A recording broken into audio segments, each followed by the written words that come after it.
Searches for the phrase "when is the housing market going to crash" are up 2.5% over the past months. That's when you know that you have to make another video on the housing crash, because apparently the last video we made on the housing market wasn't enough, and people want to know more. They no longer care about the Dogecoin to Moon or Bitcoin finally replaced the dollar. They want to know whether the price of their house is going to crash the year. Imagine when happens what happens to all of these people who took mortgage only to rent them and create the passive income. What happens when home prices crash?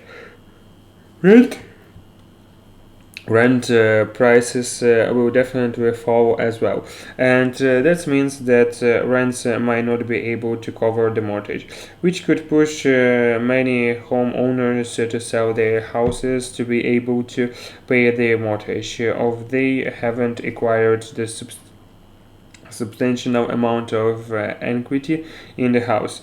The house might not pay the entire mortgage, could drive price down, which means there will be the oversupply of the houses in the market, which future could push prices to fall, which could result in the nationwide housing crash.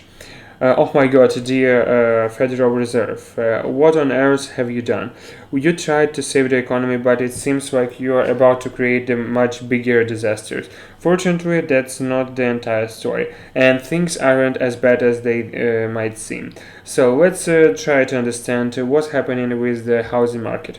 Are we on the brink of another housing crash, or we shouldn't be worried? And where is the right time to buy the house? But before we do that, there is the little disclaimer.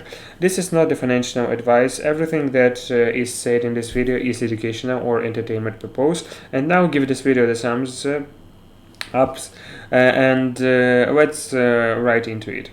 So, what some people haven't realized that some prices are rising at faster speed since Great Recession, since 2008 crash. I don't think anyone needs to reminder of how bad that crisis was. It literally took down with the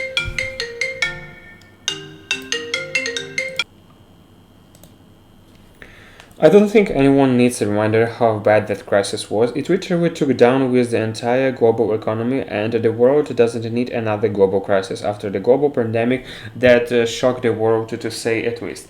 Many of you have said that it's unfair to compare the current circumstances to 2008 because we are living in different times, and the factors that are driving the prices today are very different from what causes the 2008 crash, which is true. I can't argue against that. However, in every single crisis, there are always different factors that lead to the same outcomes, which is market crash.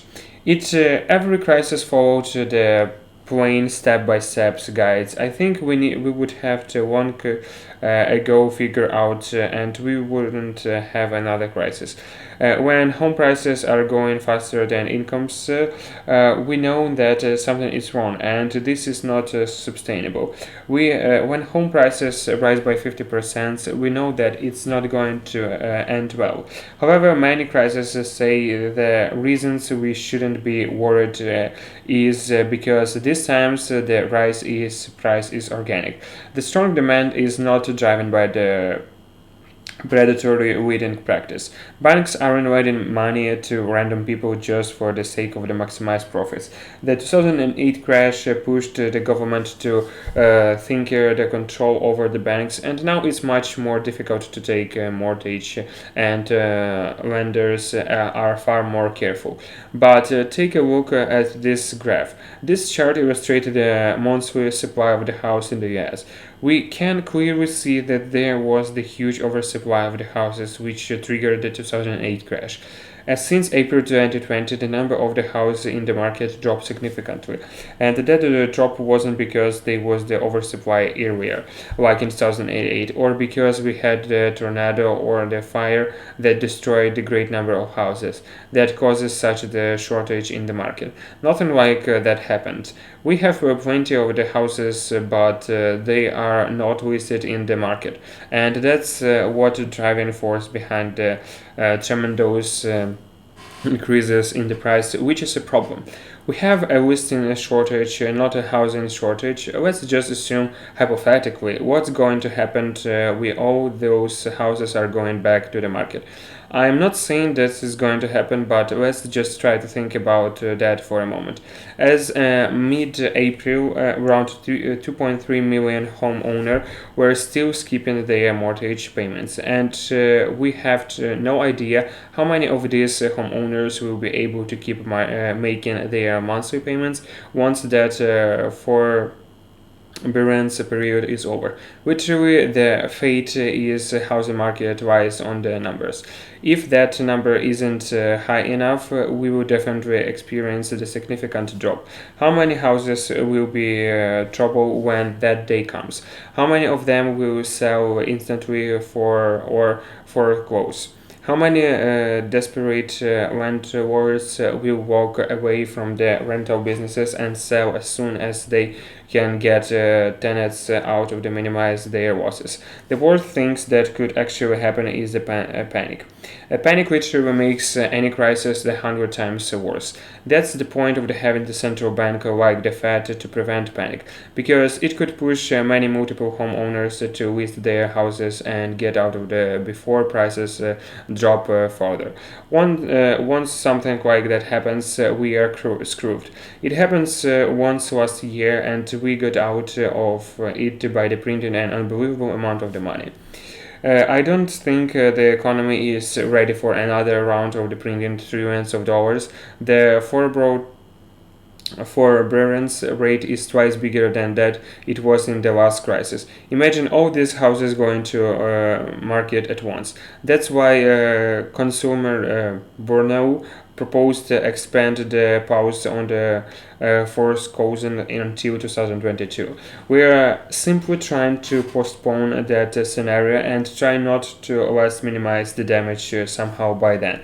Of course, I could be wrong, and the Fed can go for another round of the pumping trillions of dollars, because government debt is not like the personal debt. When you or I take a debt, we can go bankrupt. The lenders can come after us, others our assets. So we either pay the debt or declare bankruptcy.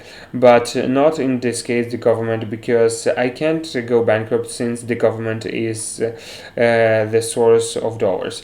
If you are one of who is issuing that currency and you have to pay back that currency, then why worry? Of course, the Fed is independent structure, but it's still part of the government in the many ways. It just functions in a different way. But when too many dollars chase too few goods, inflation starts rising faster than it should, which is going to make the currency worthless, which what has been happening lately. Now mortgage rates pushed too many people to buy houses, while the number of the houses is in the market dropped significantly, which is causing house prices to rise too fast, which is what inflation is. It's possible to predict anything.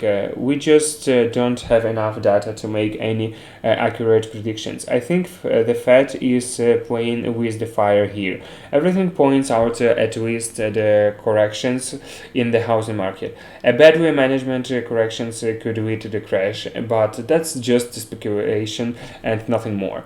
A correction is when the market falls by 10 to 20%, which was the most experts are predict going to happen to the house market. But it's very likely that some areas would witness a much greater drop, maybe even up to 30%. There are of course still some good deals in the market, because even during the such circumstances you can still find a good deal, but it's not going to be east, but you one person will risk buying now. Why buy now when you might get into the huge discount later? If you have enjoyed this video, you most definitely enjoy the custom playlist they have created specifically for you, that has our most popular videos on the business investings and the stocks market that can potentially change your life. And now give this video the thumbs up that it deserves, and make sure to subscribe if you haven't done that yet. Thanks for watching, and until next time.